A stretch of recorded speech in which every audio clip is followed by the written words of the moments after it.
So guys, good morning sa ato ang tanan. Good morning, love. Jesus ay, me. Ato bang langgam nga gusto mo sulod sa bintana na ano pod?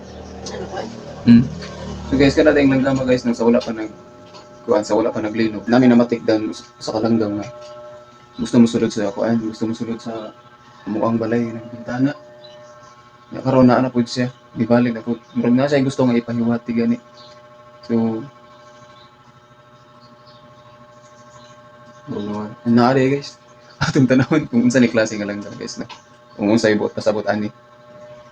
Di ba lab? Jesus ay kakit sa akong anak eh. Guys atong tanawon na para makita jud ninyo.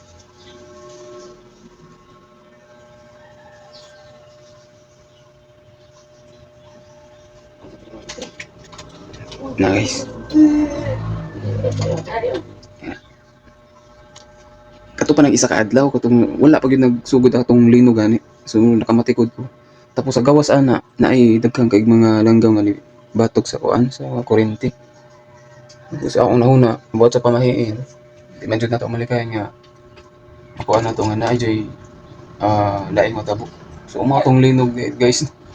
Grabe ako ba na ako. So karon guys, na siya diha sa kuan gawas. Gigisirado ra man na namo.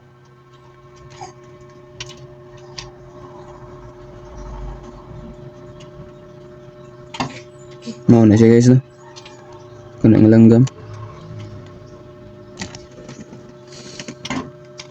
Na. Ganahan dyan na siya musulod diha. Wala ako balo kung sa ibot pasabutan niya guys no. Pero mo itong nabatikda na mo. Before pa sa wala pa naglinog diha no.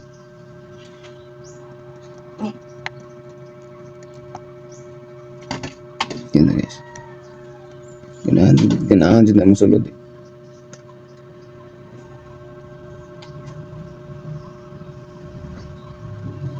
Tuwara. Minupad na kaya ito nang itandog. So, maura to guys. So, ang pigtang tanag tinunay na.